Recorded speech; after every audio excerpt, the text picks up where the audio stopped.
The Rings of Power by Amazon is like that chick from college that you kiss just to win a bet. Why? Let's find out.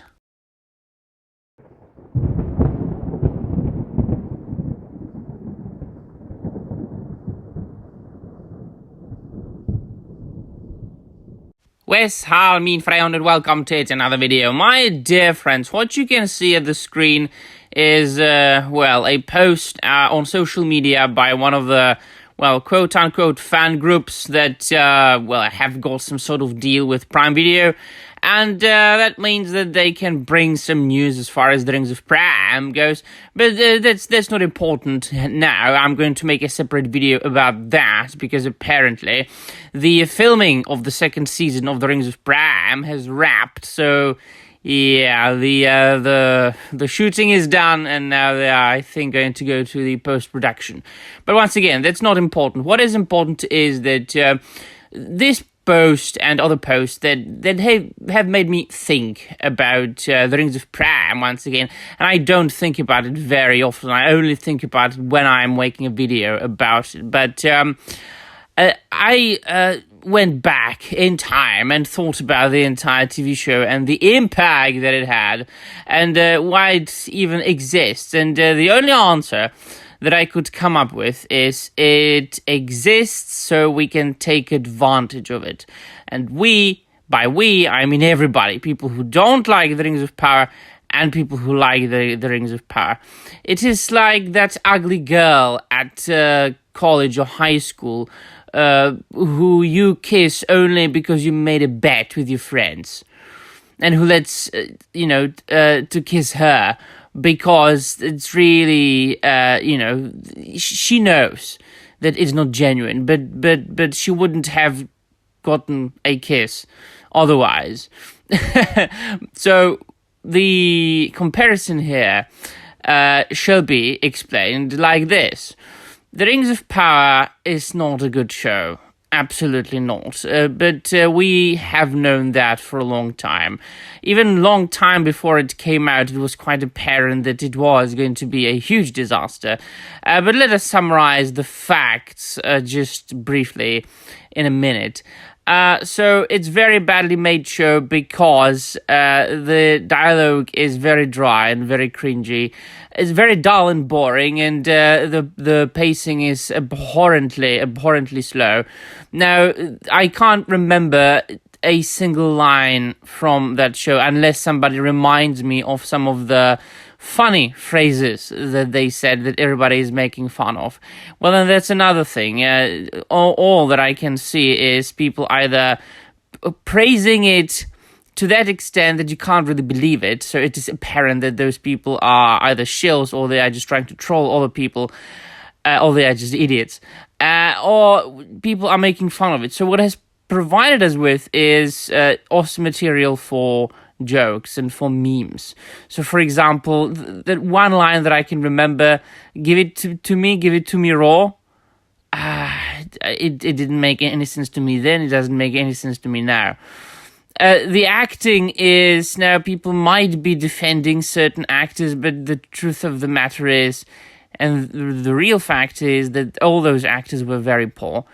Now, even Jason Moore was, and he was the best actor of them all, and his performance was nothing special.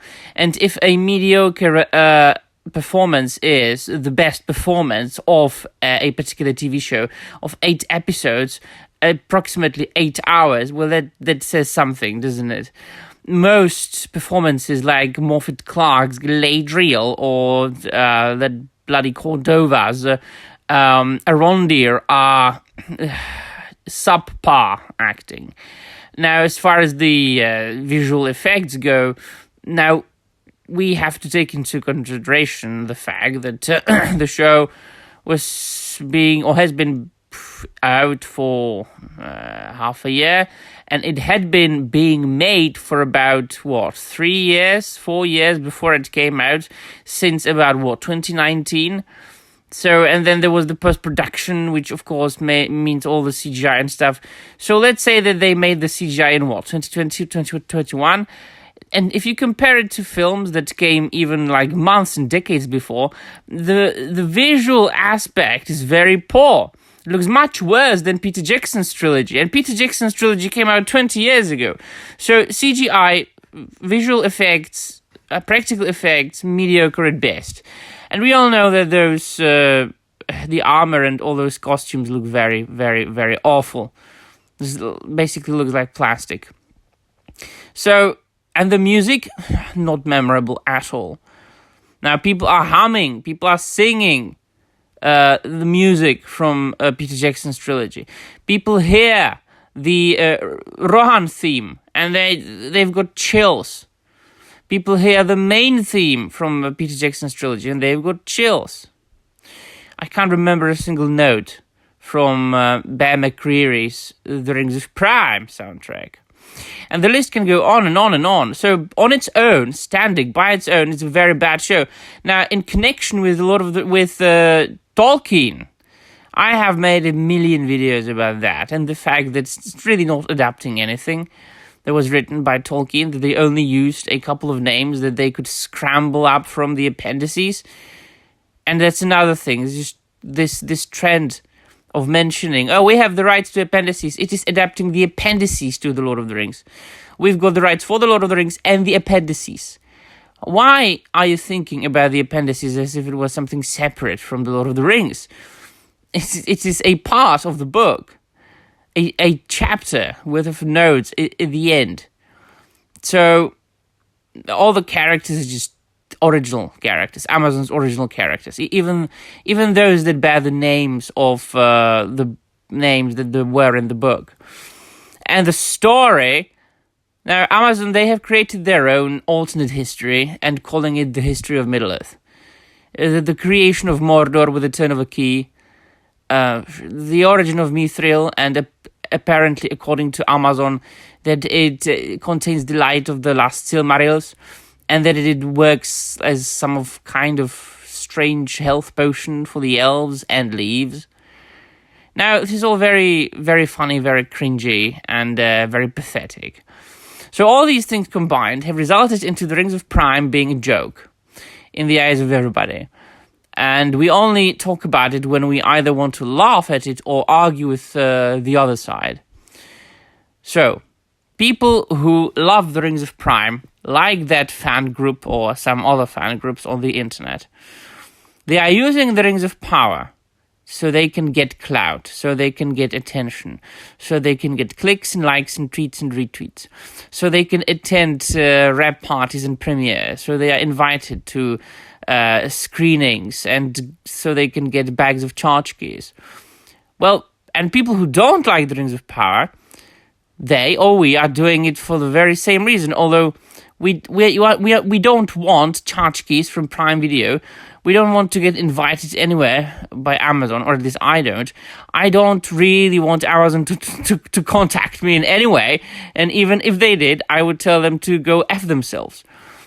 But it's fun to make fun of it. And most influencers and most YouTubers, I don't count myself among them really, because, you know, I'm just a small guy from Europe. I'm not one of them huge YouTubers. But those huge YouTubers are always covering the shit things because it means clicks. And clicks means YouTube revenue. It means money. So it's business. Making fun of the Rings of Power has become business for many people, as well as praising the Rings of Power. So it is really like that harlot that is only being used by everybody. There is no quality, there is no value to the Rings of Power on its own, other than, is that shit thing that we can use to our advantage. And that's just a simple fact. Alright then, my dear friends, let me know in the comments down below what you think about this theory of mine. And that will be all. Thank you very much for watching, and I'm out of here.